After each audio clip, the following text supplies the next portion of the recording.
ಗುರುಗು ಮಿಂಚಿನ ಅಪ್ಪಣೆ ಇರದೆ ಮಳೆ ಎಂದು ಬಾರದು. ಎನ್ನ ಸ್ನೇಹವಿಲ್ಲದೆ ನನ್ನ ನೆರಳು ಕೂಡ ಮುಂದೆ ಹೋಗದು. ಇನ್ನೆಷ್ಟೇ ಬೆಣ್ಣೆ ಹಾಕಿದ್ರು ಅಕೌಂಟಲ್ಲಿ ₹5 ಇರೋದು. ದುಡ್ಡು ಇವತ್ತೋಗುತ್ತೆ ನಾಳೆ ಬರುತ್ತೆ, ಅದು ಇಂಪಾರ್ಟೆಂಟ್ ಅಲ್ಲ. ಬೈಕ್ ಕೂಡ ಇಲ್ಲ, ಅಪ್ಪ ತಗೊಂಡೋಗಿದ್ದಾರೆ. ಇಷ್ಟೇನಾ ಮಗ ನೀನ್ ನನ್ನ ಅರ್ಥ ಮಾಡ್ಕೊಂಡಿರೋದು? ಇಷ್ಟೇ ಅರ್ಥ ಮಾಡ್ಕೊಂಡಿದ್ದಕ್ಕೆ ಊರ್ ಬಾಗಲಾಗಿದೆ.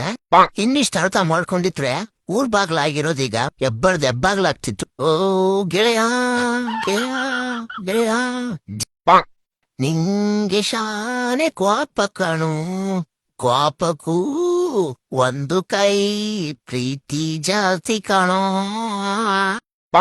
ಓ ಗೆಳೆಯ ಕೇಳು ಗೆಳೆಯ, ನಿನ್ನಂತ ಫ್ರೆಂಡ್ ಯಾರಿಗೂ ಬೇಡ ಕಣೋ, ಇದ್ದರೂ ಅವ್ರ ಆತ್ಮಕ್ ಶಾಂತಿ ಕಣೋ. ನನ್ನಂತ ಫ್ರೆಂಡ್ ಕೋಟಿಗೊಬ್ಬ ಸಿಗೋದು. ಮಹಾಭಾರತದಲ್ಲಿ ರಾಮನಿಗೆ ಬಲರಾಮನ್ ತರ, ಮಹಾಭಾರತದಲ್ಲಿ ರಾಮ ಬಲರಾಮ ಹೆಂಗೋ ಪ್ರಾಸ ಚೆನ್ನಾಗಿರುತ್ತೆ ಅಂತ. ಇನ್ನು ಪ್ರಾಸದ್ ನಾನು ಎಕ್ರ ತುಳ್ಕ ತಾಂಬಲ ಮುಚ್ಕೊಂಡು ಫೋನ್ ಹಿಡೀಗ.